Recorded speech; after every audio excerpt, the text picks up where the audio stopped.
Hey there. So I just realized that there are two types of people who walk alone in their life. जो थोड़े rebel type के होते हैं, दो type के लोग होते हैं. पहले टाइप के फर्स्ट कैटेगरी में लोग आते हैं जिन्हें लगता है that they are correct all the time, जिन्हें लगता है कि बाकी लोग उनका पॉइंट ऑफ व्यू गलत है हमेशा और मेरा ही सही है, जिन्हें लगता है कि वो सबसे ऊपर है एंड उन्हें किसी की जरूरत नहीं है. एवरीबडी लाइक आप उनकी मेंटालिटी और उनके थॉट प्रोसेस से आप बता सकते हो, इन्हें लगता है that they are superior to everybody else, the way they behave with others.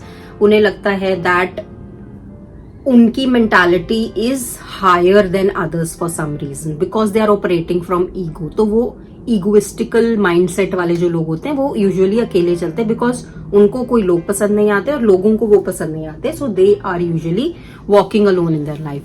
The other set of people who walk alone in their life are people who understand everybody so much so, इतना ज्यादा वो दूसरों को understand करते हैं that they choose their own peace over anything else. वो समझते हैं कि लोग बाकी दूसरा पर्सन कैसे बिहेव कर रहा है, क्यों बिहेव कर रहा है, दूसरों के एक्शंस को समझते हैं. They understand that they probably have not evolved so much. उन्हें लगता है कि हाँ मेरा पॉइंट ऑफ व्यू उनका पॉइंट ऑफ व्यू अलग है.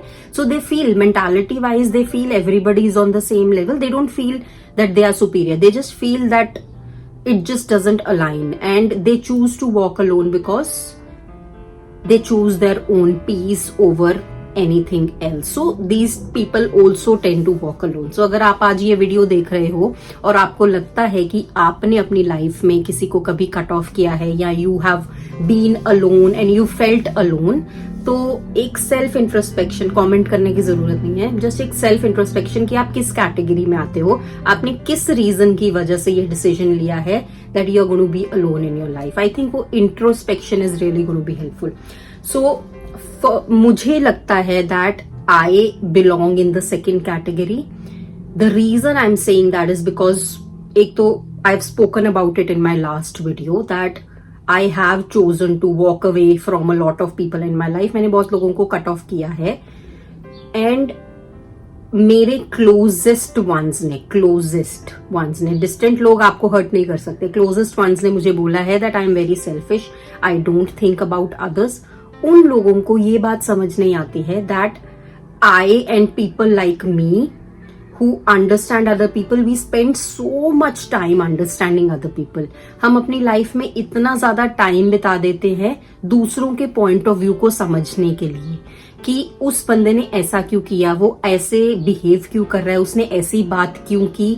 आप लोगों की मतलब हिंदी में अगर बोलूं रूह को झांक लेते हो in the sense that you see why they are behaving that way, you see their insecurities, you see their manipulative behavior, you see through all of that. And we spend a lot of time understanding other people, and because of that what happens is one point in your life you start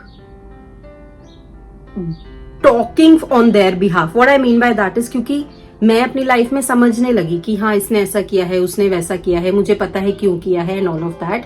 उसकी वजह से I started siding them. मैं दूसरे लोगों को भी बोलती थी नहीं यार उसने ऐसा इसीलिए किया है, उसने ऐसा इसीलिए किया है.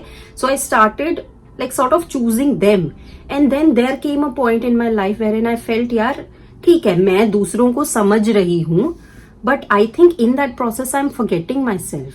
आई am choosing them, I understand, I am siding them even if like our point of views don't align, but then who is choosing me, who is standing up for me. तो वो जो trigger point है वहां realize हुआ that these two things can coexist. मतलब I can choose to understand anybody, मैं समझ सकती हूँ कि आप क्यों ऐसा behave कर रहे हो. At the same time I have the full right to walk away from that situation, क्योंकि ऐसा नहीं लगना चाहिए that I am justifying your actions. आप कुछ कर रहे हो, आप किसी के साथ मैनिपुलेटिव बिहेवियर कर रहे हो, आप अपना एंगर हर टाइम शो कर रहे हो. I understand why you are doing all of that but it doesn't mean कि मुझे उस सिचुएशन में रहना है just because I am not saying anything to you. So in that situation I can choose to walk away. In that situation I can say yes listen I don't agree with your point of view, I don't align with the way you think and all of that, I appreciate, आपकी अपनी life है, आपकी अपनी growth journey है, but doesn't mean that I have to be with you on that. So वो realization कि ये दोनों चीजें एक साथ कोएग्जिस्ट कर सकती हैं, वो बहुत बड़ी रियलाइजेशन है. सो अगर आप, again back to that point, अगर आप अपनी लाइफ में कई लोगों से आप दूर जाते हो या किसी रिलेशनशिप से दूर जाते हो, तो आप ये सोचो that is it because are you going away from choosing yourself और are you going away for the wrong reasons. तो वो लाइन ड्रॉ करना बहुत ही जरूरी है. वो लाइन है ईगो के बीच में और इंटेग्रिटी के बीच में. तो make sure you are choosing the right side, make sure you are standing up for yourself for the right reasons. क्योंकि at the end हमें किसी को कुछ आंसर नहीं देना. I don't think